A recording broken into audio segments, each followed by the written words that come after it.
Imagine catching your maid hacking into your computer only to discover she's built something that could change the world. This jaw-dropping story of betrayal, genius, and redemption will keep you glued to your screen. Hit that subscribe button and ring the bell so you don't miss the shocking twists in this two-chapter tale. Ethan Caldwell, a 42-year-old tech CEO, leaned back in his leather chair, staring at the San Francisco skyline from his penthouse office. His company, Nexlify, was riding high after a $500 million Series D funding round, and their AI-driven cybersecurity platform was the talk of Silicon Valley. Yet, despite the glittering success, Ethan felt a nagging unease. His days were a blur of meetings, pitches, and late-night coding sessions, but something was off. He couldn't pinpoint it till that fateful Thursday evening. Ethan had returned home early from a conference, his sleek Pacific Heights mansion quiet except for the faint hum of the air conditioning. His maid, Clara Mendoza, a reserved 28-year-old who'd worked for him for 2 years, was supposed to have left hours ago. But as he climbed the spiral staircase to his home office, he heard the unmistakable click of a keyboard. His heart skipped a beat. No one should be in there. Ethan's office was his sanctuary, a fortress of glass and steel housing his PC, packed with sensitive company data and unreleased prototypes. He crept closer, the door slightly ajar, and peeked inside. There was Clara, her dark hair tied back, her fingers flying across his keyboard, lines of code scrolling on the screen. She wasn't dusting or typing. She was hacking. Ethan's first instinct was to storm in, but he froze, watching her navigate his system with surgical precision. She bypassed his firewalls, her focus intense, muttering softly in Spanish. Ethan's shock turned to fury. Clara, the quiet maid who barely spoke unless spoken to, was breaching his most secure space. He pulled out his phone, ready to call security, but hesitated. Why was she doing this? What was she after? He slipped back into the shadows, deciding to observe before acting. Over the next week, Ethan became obsessed. He installed hidden cameras in his office, capturing Clara's late-night sessions. She came after her cleaning shifts, always when she thought he was out. The footage showed her working on something massive, a program, unlike anything Ethan had seen. It wasn't just code, it was a labyrinth of algorithms, AI models, and encrypted data streams. She wasn't stealing trade secrets or planting malware. She was building something. Ethan's anger gave way to curiosity. Clara's skills were beyond professional. She was a prodigy. But who was she, really? He dug into her background. Clara Mendoza, born in Guatemala, had immigrated to the U.S. at 16. Her resume listed no tech experience, just cleaning jobs. Yet here she was, outsmarting his state-of-the-art security. Ethan's paranoia grew. Was she a corporate spy? A black hat hacker? He confronted his head of security, Raj, who ran a deeper check. The results were baffling.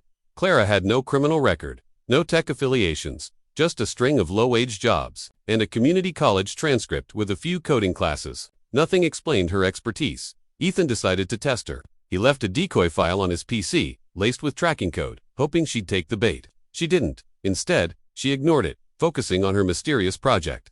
By now, Ethan was losing sleep, his days consumed by boardroom battles, his nights by Clara's enigma. He noticed details he'd overlooked. Her calloused fingers, her tired eyes, the way she flinched when he raised his voice. Clara wasn't just a maid, she was a puzzle, and Ethan was determined to solve it. One night, he couldn't wait any longer. He burst into the office mid-session, catching her red-handed. "What the hell are you doing, Clara?" he demanded. She froze, her face pale, hands trembling over the keyboard. For a moment, neither spoke. Then, in a quiet, steady voice, she said, "I'm not stealing from you, Mr. Caldwell. I'm trying to save people." Ethan laughed, incredulous. "Save people? By hacking my computer?" Clara's eyes met his, unflinching. "I built something you need to see." Against his better judgment, Ethan sat down. Clara opened her program, and what he saw left him speechless. It was an AI system, but not like Nexlify's. It was designed to detect and neutralize deepfake attacks in real time, protecting vulnerable communities from misinformation. She'd coded it from scratch, using his PC's processing power. Ethan's mind raced. This wasn't just innovative, it was revolutionary. But why his computer? Why the secrecy? Clara's story unraveled. She'd grown up in a village plagued by cartel violence, where fake news spread fear and chaos. Her brother, a journalist, had been killed after exposing a deepfake campaign. Clara taught herself to code, driven by a mission to fight digital lies. She'd taken the maid job to access Ethan's tech, knowing she couldn't afford her own. Ethan was torn. Clara had betrayed his trust, but her work was brilliant. He could fire her, press charges, or something else. As dawn broke, he made a decision that would change everything. Ethan didn't call the police. Instead, he asked Clara to stay. Over coffee in his kitchen, he demanded the full truth. Clara hesitated, then spoke. Her program, dubbed Veritas, was more than a deepfake detector. It was a decentralized AI network, capable of verifying media authenticity across platforms, from rural newsrooms to global social media. She'd used Ethan's PC because it was the only machine powerful enough to train her models.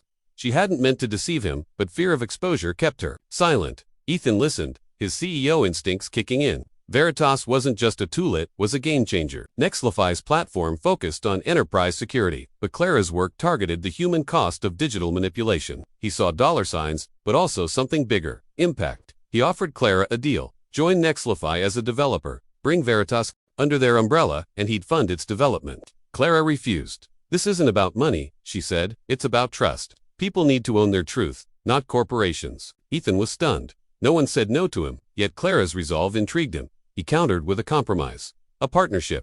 Nexlify would provide resources, but Veritas would remain independent, open source, and community-driven. Clara agreed, reluctantly. The next months were a whirlwind. Clara moved from Maid to lead developer, working alongside Nexlify's top engineers. Ethan gave her a corner office, but she preferred the server room, surrounded by humming machines. Veritas took shape, its beta tests stunning industry insiders. It flagged deepfakes with 99.8% accuracy, from doctored political speeches to scam videos targeting seniors.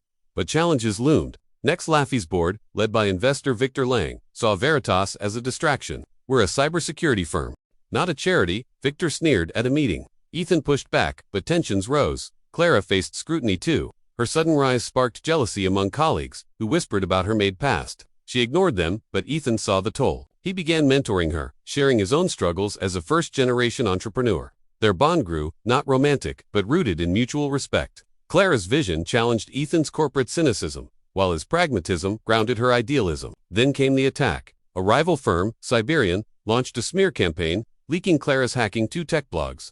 Headlines screamed, "Nexlify CEO, duped by Maid." The stock plummeted. Victor demanded Clara's firing, but Ethan refused. He traced the leak to Siberian's CEO, a former mentor turned enemy. Worse, Siberian was developing a rival deepfake tool, for profit, not protection. Ethan and Clara fought back. They released Veritas's source code early, rallying open-source developers worldwide. The community embraced it, building plugins and translations for local languages. Veritas became a movement. At a packed press conference, Clara took the stage, her voice steady. "Truth isn't owned by CEOs or governments," she said. "It belongs to us all." The crowd roared. Ethan watched, proud but uneasy. Siberian wasn't done. They hacked Nexlify's servers, planting a deepfake of Ethan confessing to fraud. Veritas caught it, but the damage was done. Clans wavered, and regulators circled. Ethan faced a choice: save his company or double down on Veritas. He chose the latter, diverting funds to scale it globally. Clara led the charge, training activists in Guatemala, Nigeria, and beyond. Her brother's death fueled her, but so did Ethan's trust. By year's end, Veritas was saving lives, exposing scams, and restoring faith in media. Nexlify survived, its stock rebounding as Veritas's success burnished its brand. Ethan stepped back, naming Clara co-CEO. She accepted, vowing to keep secrets again. As they stood on the office rooftop, watching the city below, Ethan realized Clara hadn't just shocked him, she'd reshaped his legacy. Veritas wasn't just code. It was a testament to what happened when genius met opportunity. When a Maid's hidden talent met a CEO's vision. Wow, what a ride. If you loved this story of Clara and Ethan's journey from betrayal to triumph, drop a comment below and tell us what you think.